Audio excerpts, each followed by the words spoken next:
Hey gang, thanks so much for joining us. My name is Jen McDonough, also known as the Iron Jen, and I'm so happy you have joined us for our Ask a Coach series tonight. I'm really excited to see that we have our good friend Marcy Travis on the line. Marcy has been a 48days.net member for quite a few years. She has went through the coaching mastery program at 48days.com. She's a certified career coach through Dan Miller's coaching mastery program, as mentioned. She specializes in helping job seekers discover skills they love to use and showcase their unique value to employers. Marcy also serves as an expert for LinkedIn's Pro Finder, a service that helps professionals find expertise they need. Marcy believes your best advantage as a candidate is to understand your value in the market and through research and networking, find opportunities beneficial for both the job seeker and the employer. This method turns interviewing into more of a conversation where both parties have a mutual goal of finding a good fit. Marcy is known for creating high-level resumes, professional resumes, and cover letters that help people stand out from the competition. She also helps people in transition not only uncover the treasure and value within themselves, but sort out which company is right for them.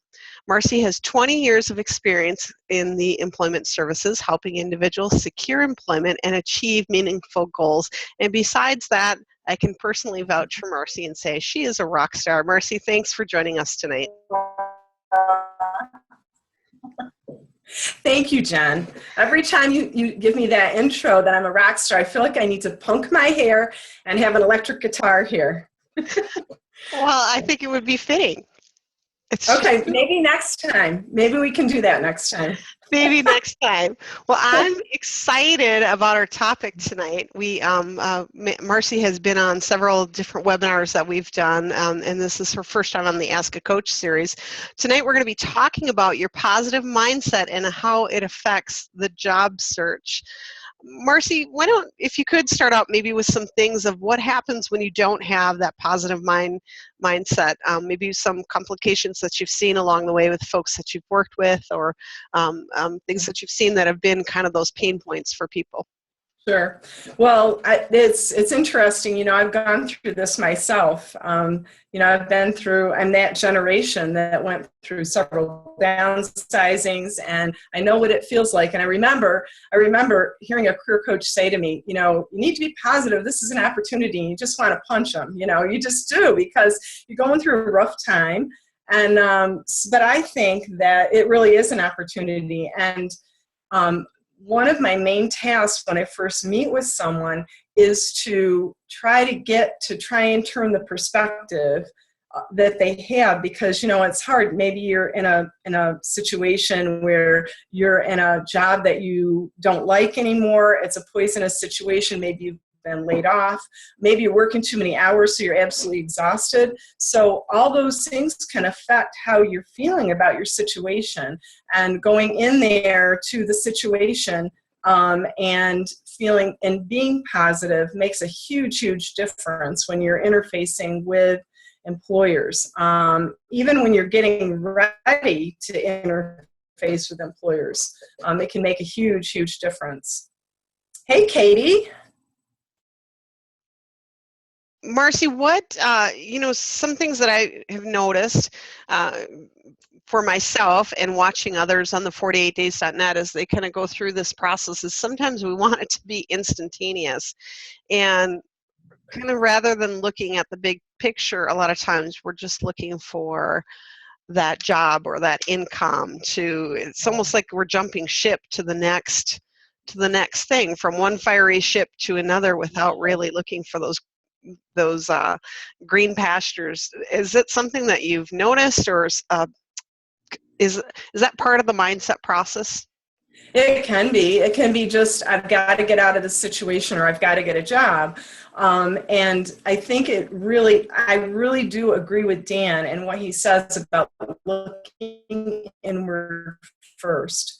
And as you do the process, it becomes more relevant. It becomes more apparent why that is, that you need to look inward first. Because if you look inward first, you start to gain that confidence. Sometimes you look inward and you're like, you don't like what you see. But that's okay. That's a good place to start. then you work on what you see. You work on how you present yourself, and you work on getting in that mindset of, this is an opportunity and I'm going to look at it that way, and I'm going to go out there and I'm going to interview them. Because really it's a two-way street. You're being interviewed, but you're interviewing them. You want a good match. You don't want to jump into the next thing. You want to go ahead and take your time, or accelerate the time. Dan does it in 48 days. It can be done that quickly. It's up to you what you want to do. But yeah, jumping into another situation, I just talked with someone this week that had done that very thing, and now she's looking again. So, yeah. That's kind of almost not depressing, but it's got to be exhausting. Kind of like, here we go again. Yep, absolutely, absolutely. So now that we know some of the pain points and maybe some of the stressors that some of us can relate to on the call, what tips do you have for building that strong mindset during, when we're looking to transition? Well, I can tell you what I do. I think the first thing is recognizing, being kind of a policing your mind for those thoughts, because what you're telling yourself is really powerful. And sometimes we're not aware of all the negative stuff that maybe has been said to us or we're saying to ourselves. And really we need to start to police that and say, what do I believe about that? And do I believe I can make a change? Do I believe I can find something I really love? And I think that's the first process that you need to go through, is really looking at yourself and what am I telling myself? And when we get done with this, there's a page I wrote, a little Recharge Your Positive Thinking and Succeed, and it's in a download off my website that we'll tell you about. But I go through some steps that you can use there to really start to sort out, what do I believe and how can I change that if it's negative? Because really you have to work at it. Right? None of us feels positive all the time, right? No, right. I was going to say, maybe if you can give an example of what, because it's hard to catch yourself and we don't always realize that we're in that frame of mind, maybe to give an example of what that might look like. Just one or two would be great. Mm-hmm. Well, okay, I'll give you an example of somebody I worked with that came to me, and he worked in IT. And IT is tough right now, but he came to me and he said, I'm never going to get hired. That was his first statement when he said, I'm never going to get hired. And he said, and then he gave me all the reasons why, because I'm too old, because people can hire young kids right out of college for a lot less money. And no one's ever going to hire me. And so we spent the better part of the hour talking, telling him why, the exact opposite of what he said. But he was at a disadvantage because he was thinking that way. He had not applied for one job, but he'd already decided that he was not going to get hired. And I said to him, I thought to myself, I didn't say it to him, does he know who he's talking to? Because I'm not a spring chicken, does he know who he's talking to? I'm just going to interrupt right here. You look like one, Marcy, but go ahead. Oh, okay. Yay. Okay. Thanks, Jen. Oh, Jen, you're the bomb. Okay. So we spent the better part of that hour talking to him about, because the opposite of that is I have somebody come in from college, just got out of college, and no one's going to hire me because I don't have experience. So it's whatever you tell yourself is going to play out. So you have to play to your positives. So his positives are that he had a great resume. He had a lot of experience. I mean, we tweaked it a little bit, but he had a lot of great experience. And he doesn't want those entry-level positions that the college kids are going for anyway. So he didn't want those positions. He's not competing against the college kids. I have IT people that I work with that make 3 times what he was thinking of making, because they're going in and they're managing the kids coming out of college that don't know how to work with the old systems that he did know how to work with. So it's all perspective. And the more you talk to yourself and tell yourself that, and sometimes you need to talk it over with a friend.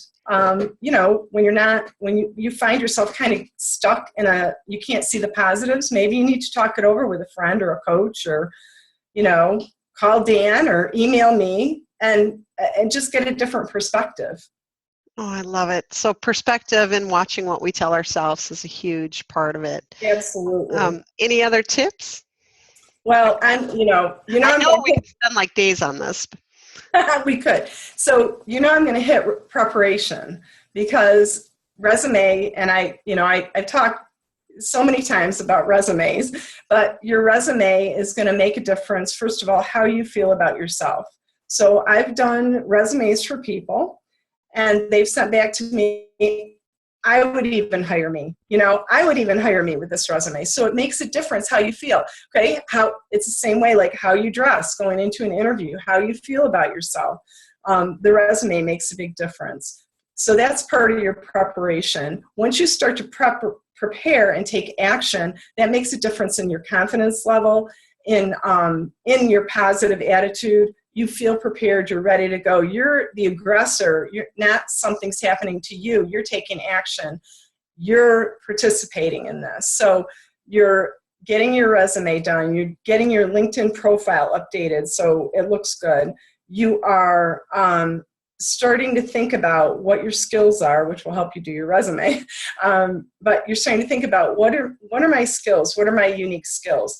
What have people told me that I'm really, really good at? What do people come to me for? Start to think about those things. Shut out the negative stuff. Tell yourself, be quiet. If you have to. If someone said something unhelpful to you, tell yourself the opposite. If someone's told you that you're a loser, say I'm a winner. That's, do the opposite. Say the opposite. And then research the companies, get an idea of what it is that you want, because you are in control of this. That gives you power. When you're researching companies, Marcy, briefly, can you maybe give some things on what people should be looking for or asking about? Okay, so I would say looking for environment. What kind of environment do I want to be in? Okay, so myself, okay, the environment that I work well in is structured, but I can make decisions. I can work independently. I don't have somebody looking right over my shoulder, and it's structured. I would go crazy working as a teller in a bank or at a McDonald's where you had any number of people coming in. I want structure. I want a schedule. I want to know what, not everybody's like that. Some people, like people that go into, probably like you, Jen, right? I was just thinking, that would drive me nuts. Like I have to have a little bit of chaos. Right. You like the chaos. Yeah, for me, I'd be like deer in the headlights, but yeah, you like the chaos. So you want to be running into the emergency all the time. Bring on the fire. Yeah. Bring in the fire. That's right. So, so I think you need to think about yourself and what type of environment that you're going to really thrive in. And then how you find that out is you start to do research through Glassdoor, Glassdoor.com, through LinkedIn. I've had people tell me, I'm almost a stalker on LinkedIn, but it's not, but you can really use LinkedIn to make contacts within a company through your contacts. And that's really wise to do. It's just networking online, but you can find out a lot about a company by talking with the people that work there. Most people are willing to talk with you. I would, if somebody asked me what's it like, I would talk with them. And nice. Really briefly, Marcy, when I was going through the job search years ago, and that's how we had discovered Dan, and like a lot of us, maybe through Dave Ramsey, I had went in and interviewed with a company that the company that I did get the position with. 600 people had applied for my position. Wow. But it was also at another Fortune 500 company that's, written up all the time for these amazing, best places to work. But when I went in there to interview, I was shocked at talking to the assistants and people who escorted you around at how unhappy they looked. And I did Right. not take that job because of, you could just feel the stress. And I thought, Good for you. no thanks. Yep. I don't care how much it pays. That's not the kind of life. So when you talk about researching that, that's an awesome thing, to be empowered to reach out to people ahead of time Mm-hmm. before you get to that. Absolutely. And what you said is really key too, Jen, about when you are going in for that interview, listen to your gut. Listen to your gut when you're walking in, notice things. We get so nervous because we feel like we're going to be rated like, they're going to have scores of 1 to 10. They're going to hold up. She did good or she did bad. But I think we need to really think about being aware, like you were, when you're looking around, when you're going in. What do people look happy? What's my gut about? How comfortable do I feel right now? Not about interviewing, but just about being in this company. Yeah. When I led physician recruitment at our area, I would take the physician recruits around after 5 o'clock and meet our physicians. And I said, we were the best at recruiting. And I said, you go any place, and this is the key when you interview, is go see them after 5 o'clock, because then you'll get the real person. Like, what is their day really like? Do they look exhausted? Are they stressed out or whatever? But seeing people at not their off moments are sometimes best. Yeah. That. Good advice. Yeah. All right. Well, thanks, Marcy. Go ahead with your next one. I just love what you have for the group. Thank you. Yeah. No, I mean, I think that's, I really think there's something to be said for just taking the lead in the whole thing, turning it around. It's not something that's happened to you. It's something that you're taking the lead in. So anything you can do that empowers you, whatever you can do to make you feel more prepared, is going to help you to interview. It's going to help you to feel positive. It's going to help you to meet your goals, set your goals, and say, this is what I want, and I'm going to go after it, and I'm going to get it. And when people, they get so scared of interviewing, and I know it's hard. Like, at first I didn't like to speak. Okay. So I know what it's like to be scared. And I made the mistake of telling one of my supervisors, he said, well, you've had highly rated for the whole time you've been in here. And he said, we got to find something that I can make you work at. Right. And I said, well, thank you. But, so he said, is there anything you don't like to do? And I told him stupidly, I don't like to speak in front of people. So he said, well, that's what I'm going to have you do at our next group meeting. It was like 50 people in his group. And so anyways, but you know what? It's good to do that. And I bring that up because I got prepared and I learned to do it, and now I'm comfortable with it. And I think the same goes for interviewing. If interviewing is a hard thing for you to do and it's not a natural thing, do more of it. Just keep doing more. Just kind of use it as just even apply and get some interviews that you're not really caring about, just to interview, just to get the practice. Marcy,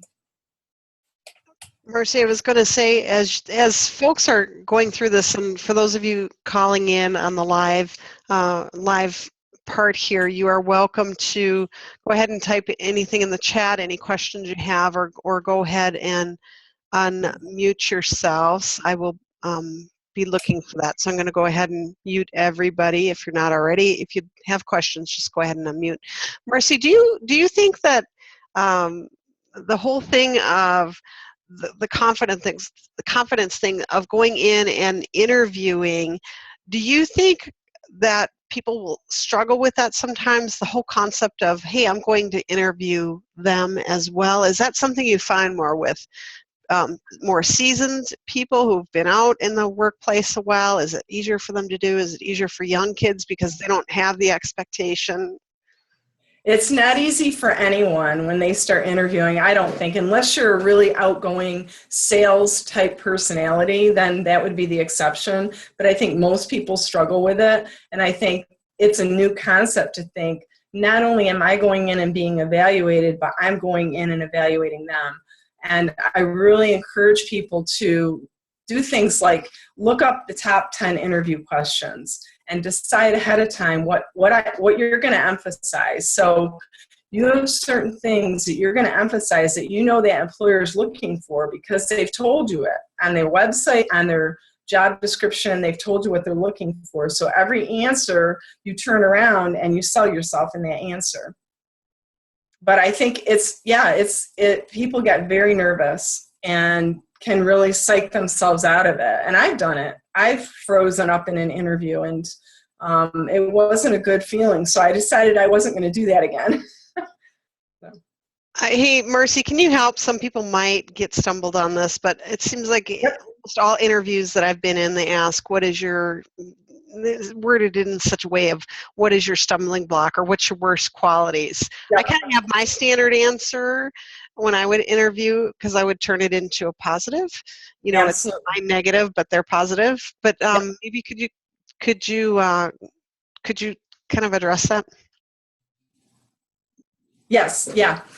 So I take the same tact. You always want to turn it into a positive. And mine that I use, which is true, I pick one that's true, but I use, is that I tend to overwork. And so that's really a negative, but it's a positive for them. And that's true. I mean, when I worked for the corporation, they got blood, sweat, and tears out of me. So it's true. And I was young, so I did all the extra work. I use that same exact one because it's true. I hate to leave stuff on the desk at night. It would bother me a great deal. It's good for them, but not good for yourself and your caring of yourself. Katie asked, I meant what types of interviewing questions would we ask the people interviewing us to determine the company culture apart from the questions regarding the position itself? Great question. Okay, so what kind of question, say that again, let me look at the chat, sorry. So that's okay. So interviewing questions, what would we ask them to determine the company culture? What type of things, without coming across as, hey, Yeah. I usually ask casually, do you like working here? Yeah, I mean, sometimes you're able to do that if you've had a conversational interview. You're able to say, "So, how do you like working here? What are the benefits?" I have asked that question. I think too that you can look around. I think it's good to be interested in the company. I would probably ask things pertaining to the position, like. I would probably say, where would you see me going? Like, how can I contribute to the company? What would you be looking at as far as contribution to the company that would really matter? I mean, I'd like to hear some of that, like about the company and the position in general and the team. I think I would try to bounce off try and get some of the inside information.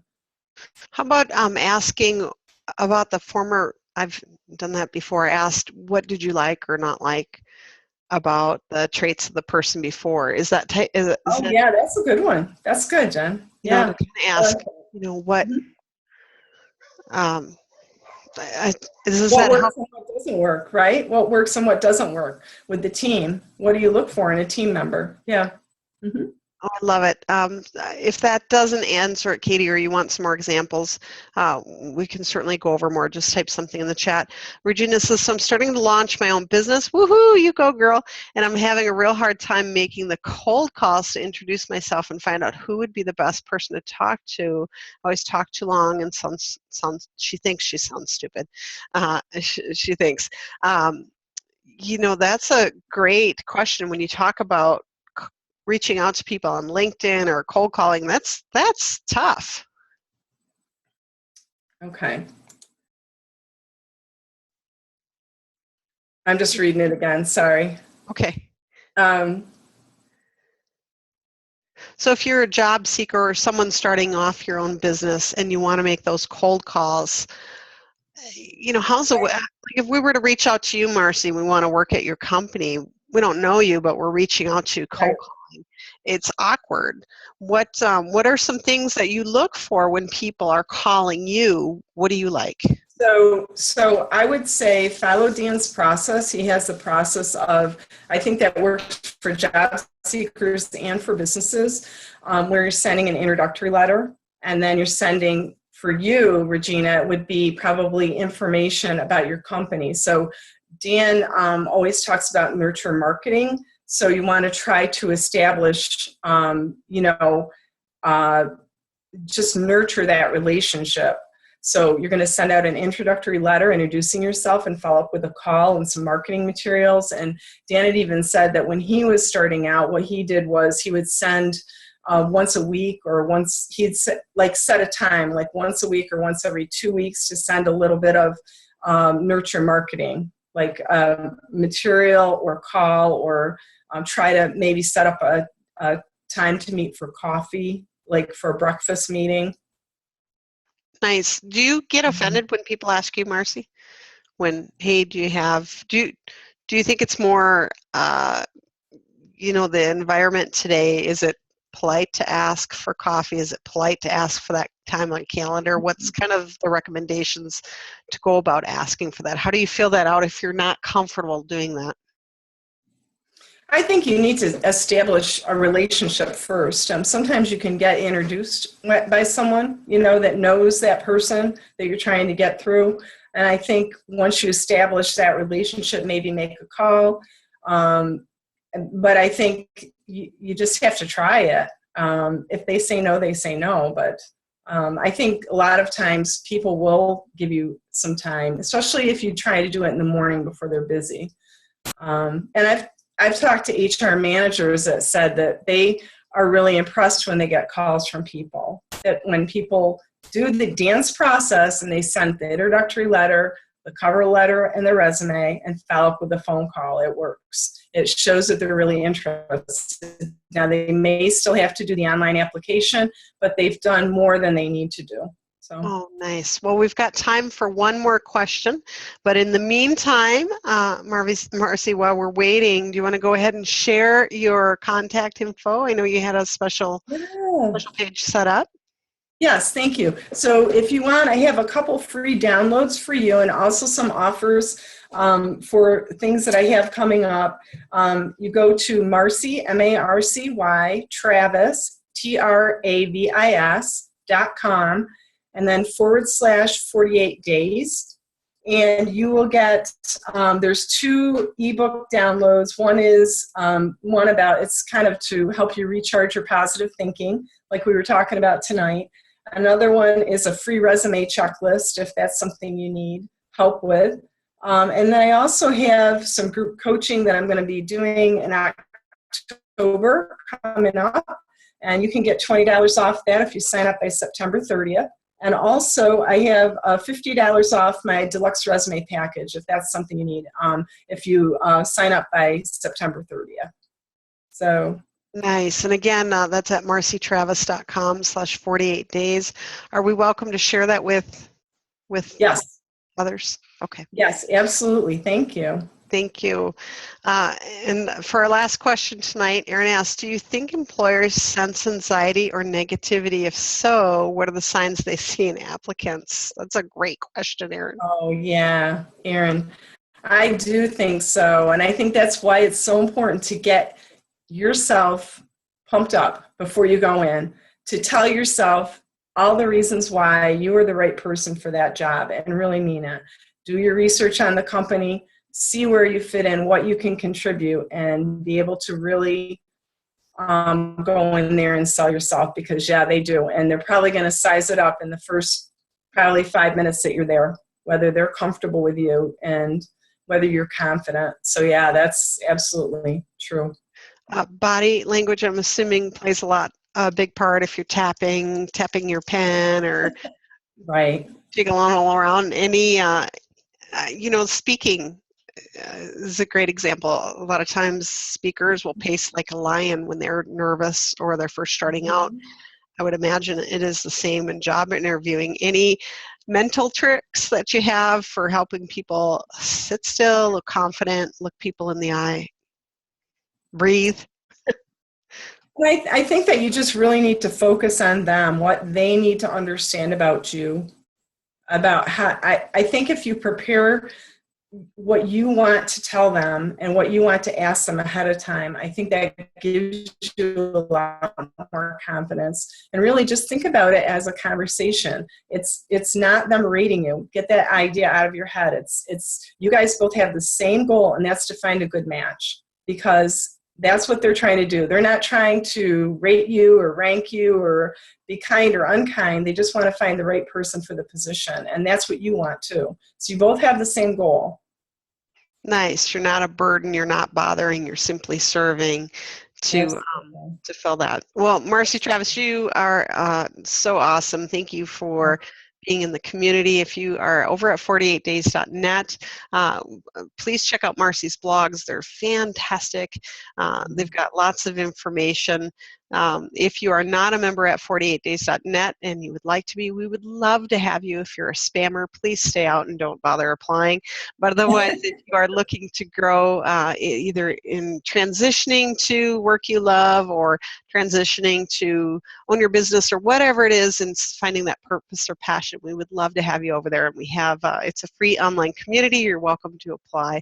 But again, thank you, Marcy Travis. You can find her website. Again, the offer she had mentioned was marcytravis.com/48days. And Marcy, I'm assuming that there's contact info that we can reach out to you if we have questions too. There is. Just email me. I believe I put it on that page, but I'll tell you it's marcytravis@outlook.com. Awesome. Any last wisdom here? Really, just really invest in yourself. So whatever it is that you need to get confident and you need to feel good about yourself and you need to go out there and make it happen, do it. Invest in yourself. A lot of times we serve everybody else but ourselves. We think about everybody else first. Put yourself first, invest in yourself, talk yourself up. Somebody needs what you have to offer. Somebody needs it. Absolutely. And I'm just going to plug Marcy here for just a quick second. If you need resume help, we've done webinars with Marcy, and she is phenomenal at the resume stuff. So I would highly check her out if you know of someone looking to transition or whatever. Her blogs have just a wealth of information that that will be definitely worth your time. Or as a resume coach, as a career coach, she is very awesome. So with that, guys, we are going to sign off and end this portion of the Ask a Coach. I want to thank you so much for joining us. We appreciate you. We value your time, and thank you.